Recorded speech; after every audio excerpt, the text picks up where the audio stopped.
여러분 폼페이를 잘 알고 계시죠? 이 폼페이는 이탈리아 나폴리 근처에 있는 도시이자 유명한 로마 고대 제국의 도시입니다. 본래는 농업을 통해 생산한 이 포도를 가지고 상업이 활발한 그런 로마 귀족들의 휴양지로 사용되었던 번성했던 그런 도시였습니다. 하지만 서기 79년 8월 24일 오후 1시에 베수비오 화산이 폭발하게 됩니다. 이 폭발로 단 18시간 만에 이 폼페이 도시는 흔적도 없이 사라지게 됩니다. 그렇게 오랫동안 사람들에게 잊혀져 있다가 1592년이 돼서야 이 폼페이 위를 가로지르는 운하를 건설하는 과정 속에 놀라운 건물들과 그리고 이 작품들이 발견되고 유적지가 발견되게 된 것입니다. 그럴 수밖에 없었던 게 이 화산 폭발로 인해서 화산재가 지상에 4m가 쌓여버린 것입니다. 여러분 한 1, 2m 정도 되면 어떻게든 사람들이 이렇게 뭐 건축하다가 파다가 뭐 해볼 수 있지만 4m 된다는 이야기는 그러면 지금 건물은 뭐 4m가 아니라 뭐 정말 10m 이렇게까지 지하를 파기도 하고 뭐 이러지 않습니까? 그런데 옛날에 4m까지 지하를 팔 일은 없죠, 솔직히. 그렇기 때문에 이 4m나 되는 화산재가 쌓이는 바람에 이게 그렇게 오랫동안 이 1500년이 넘는 이 시간 동안 이 폼페이라는 동네는 이 도시는 아예 기억조차 없었던 것입니다. 자, 그렇게 해서 이 폼페이가 이 화산 때문에 완전히 쑥대밭이 되고 완전히 그냥 흔적도 없이 사라져버린 그런 동네가 되고 말았는데, 자, 이런 과정을 통해서 이제 이 놀라운 도시가 형성되어 있다는 걸 알게 된 것입니다. 그런데요, 유적지를 발견하면서 신기한 게 하나 있었는데요. 다른 것들은 다 발견되는데 사람의 화석은 하나도 발견이 안 된 거예요. 그래서 다들 고고학자들이 막 굉장히 이상하게 여겼는데, 근데 또 하나 신기한 건 뭐냐면 건물마다 그대로 유적을 발견하는데 빈 공간이 있는 거예요. 뭐 큰 공간은 아닌데 근데 이 빈 공간이 꼭꼭 중간중간에 다 숨겨져 있는 거예요. 건물마다. 그래서 이 사실을 어떻게 할까라고 생각하다가 한 교수가 석고를 거기에 붓기 시작했다는 것입니다. 석고를 부었더니 이게 지금 이 로마 이 폼페이의 유적지입니다. 유적을 발견했더니 이런 엄청난 것들이 이 지하 4m에 다 보관이 돼 있었던 거예요. 그대로 남겨져 있는 것입니다. 왜냐하면 그 위에 화산재가 쌓여가지고 있었기 때문에 그것만 걷어내면 그대로 복원이 돼버리는 거죠. 그래서 거의 손상이 없이 이렇게 복원이 된 것입니다. 그런데 이제 사람이 전혀 없었던 거예요. 다른 건 다 이렇게 되는데 사람은 없었던 거죠. 그게 그 빈자리가 생겨서 이제 석고를 집어넣었더니 무슨 일이 벌어졌냐면 석고를 집어넣고 난 다음에 주변을 다 이렇게 발굴을 했더니 거기에 사람 모양이 나온 거예요. 알고 봤더니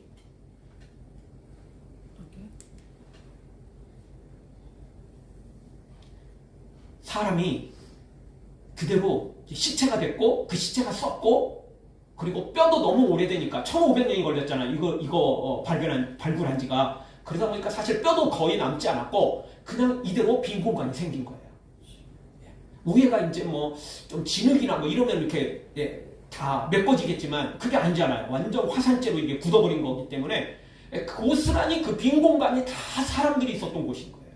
그래서 석고를 집어넣었더니 이렇게 사람들이 나온 것입니다. 그래서 이 폼페이의 화석은요, 진짜 화석이 아니고 석고상입니다. 다른 그 화석하고는 전혀 다른 것이라고 볼 수 있겠죠. 그래서 이런 석고상들이 발견이 된 것입니다.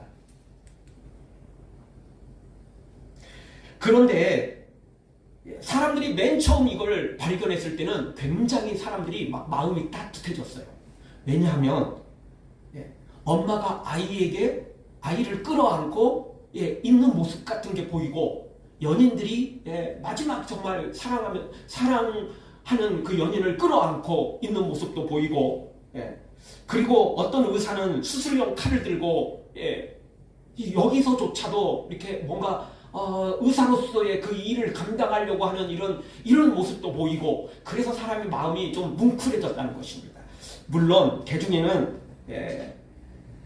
탐욕스러운 마음을 가지고 금호보화를 잔뜩 쥐고 도망가는 귀족의 모습 그리고 또 금목걸이와 은재 식기 이런 것들을 챙겨서 골목길을 빠져나가는 여인 뭐 이런 탐욕스러운 모습도 보이긴 했지만 그래도 따뜻한 모습도 보이고 그랬습니다. 그런데 시간이 조금 지난 후에 더 놀라운 소식이 전해졌는데 이 연구진들이 금팔찌의 집이라고 불리는 한 유적지에서 뼈 조각을 발견해 가지고요 그거를 분석을 한 거예요. 처음 이게 발견될 때는 그거를 DNA를 분석을 할 수 있는 기술이 안 됐어요. 그런데 이제 기술이 발달하다 보니까 후에 이것을 DNA를 분석을 했더니 이 모여있는 가족인 줄 알았더니 가족이 아니었던 거예요. 그 가족끼리 마지막 그게 모여서 죽음을 맞이하면서 서로 정말 아껴주는 이런 마음인 줄 알았더니 아니었던 거예요. 그리고 마치 그 엄마가 아이를 끌어안는 이 모습처럼 이게 엄마이고 자녀인 줄 알았더니 거기도 DNA를 분석을 했더니 생전 모르는 남남이었던 거예요. 혈연관계가 전혀 안 맞는 거예요. 그래서 결론은 완전 상상이 깨지고 말았어요. 그래서 결국 따뜻한 마음은 온데간데 없고 저런 미친놈들 이런 이야기가 나온 거예요. 이유는 로마 시대는 동성애가 말도 못했거든요. 이런 장면들이 그런 것들을 연상시켰기 때문에 그런 것입니다.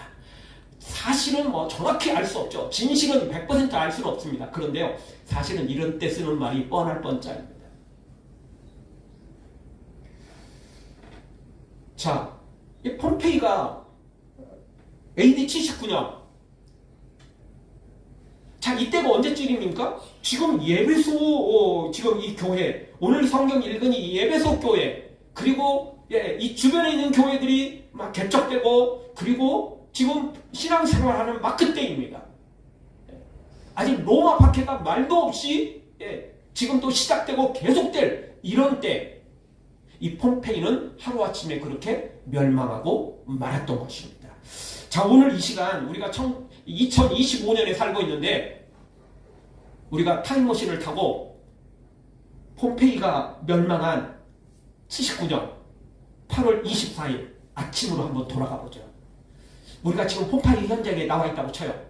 79년 8월 24일 아침에 있다고 쳐보죠. 자, 오후 1시에 이 화산이 폭발했다고 그랬죠. 그리고 그냥 단 18시간 만에 하룻밤 사이에 완전히 흔적도 없이 그냥 4m가 쌓여버린 거죠. 완전히 없어진 거예요.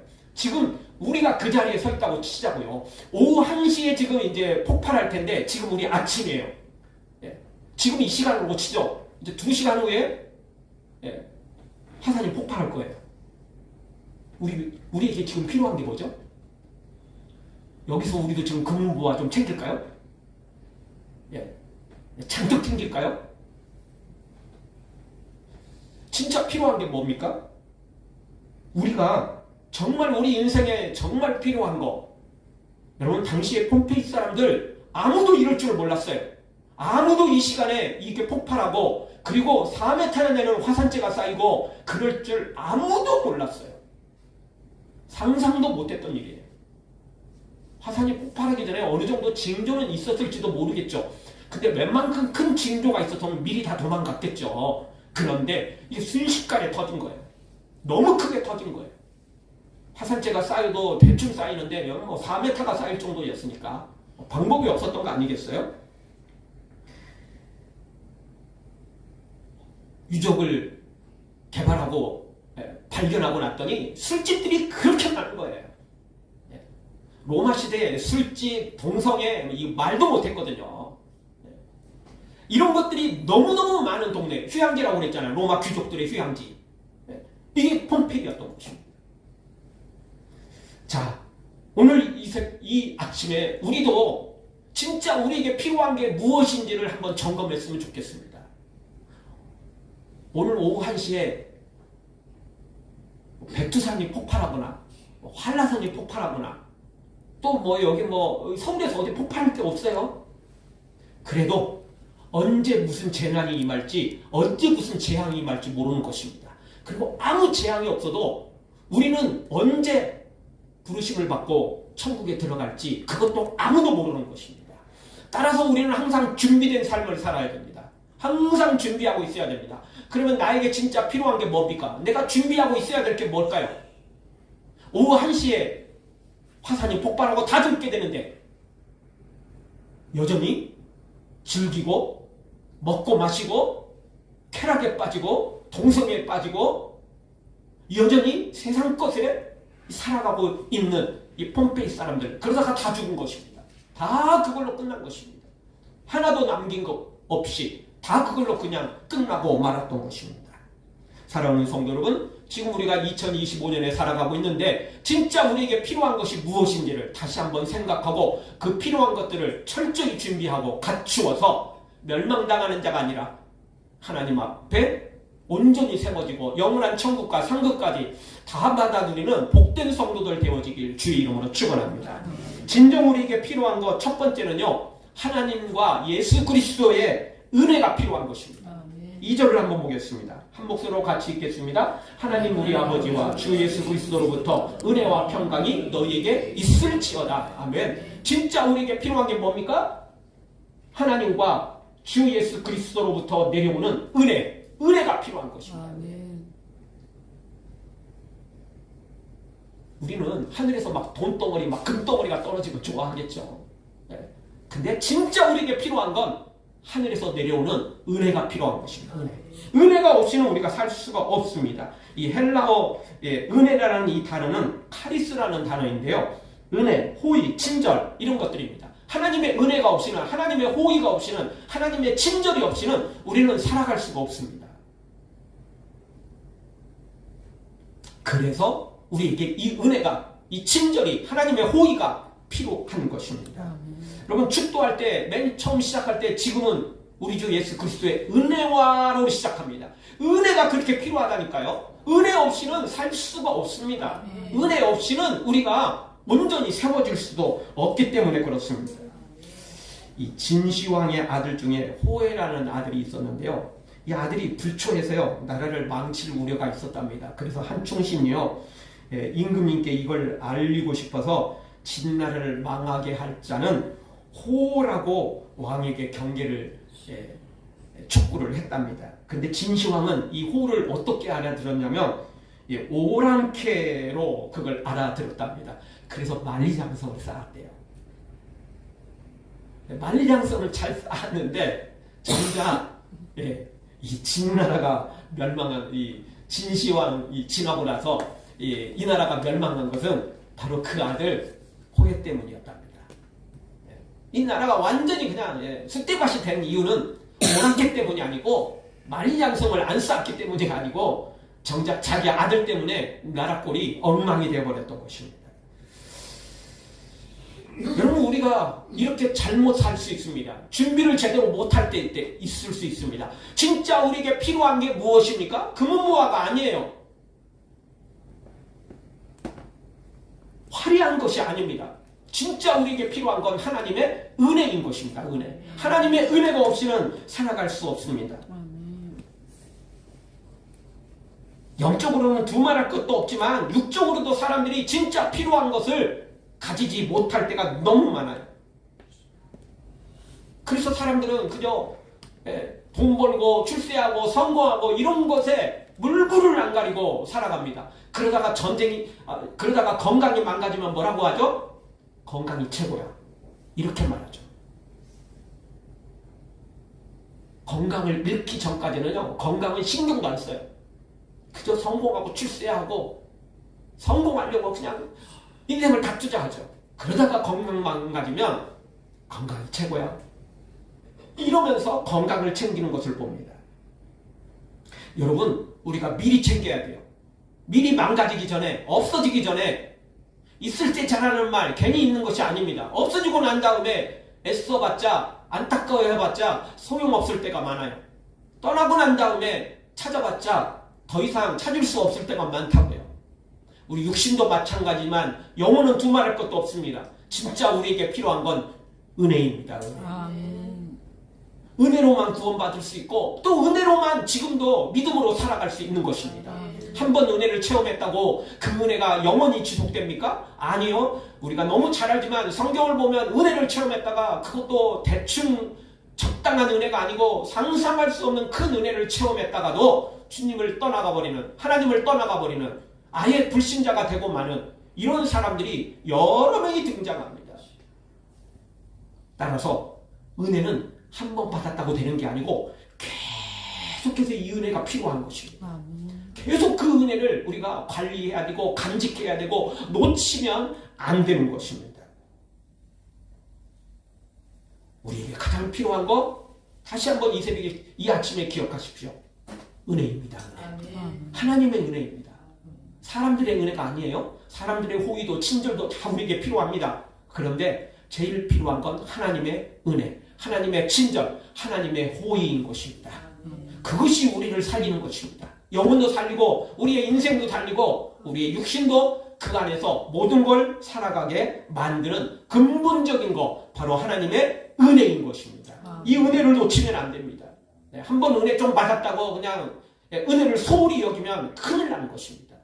은혜 잘 간직하지 않으면 순식간에 눈녹도 사라지고 순식간에 그냥 없어져 버리는 것입니다.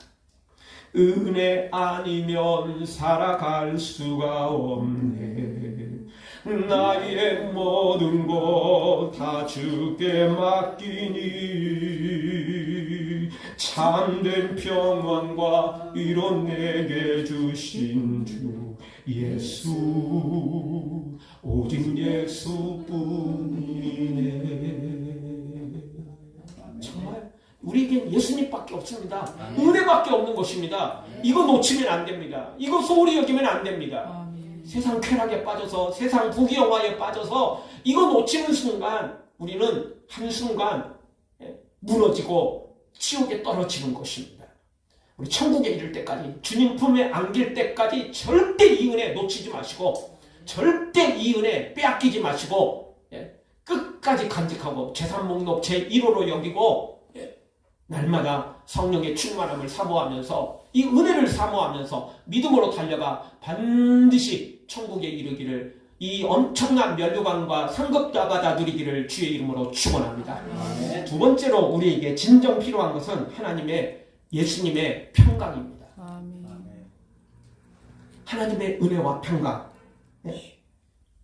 은혜를 받으면 평강은 사실 자동으로 내려오게 돼 있긴 합니다. 그러니까 은혜만 끝까지 추구하고 은혜만 잘 간직하면 평강은 그냥 같이 따라오는 순서로 자동으로 따라오게 돼 있는 거죠. 문제는 아까도 말씀드렸듯이 은혜를 계속해서 간직하지 못하는 사람들이 생기더라는 거예요. 솔로몬처럼 말입니다. 수십 년 동안 은혜를 간직했는데 순식간에 그 은혜를 놓쳐버리더라는 거예요. 버려버리더라는 거예요. 발람 선지자처럼 말입니다. 하나님의 이름으로 축복하면 축복이, 저주하면 저주가 임할 정도로 엄청난 은혜 속에 살았는데 순식간에 부귀영화에 그냥 눈이 획 돌아가 버리고 그냥 엉뚱한 짓을 하더라는 거예요. 그게 사람인 것입니다. 그래서 성경은 섰다고 생각하는 자는 넘어질까 조심하라는 겁니다. 교만하면 순식간입니다.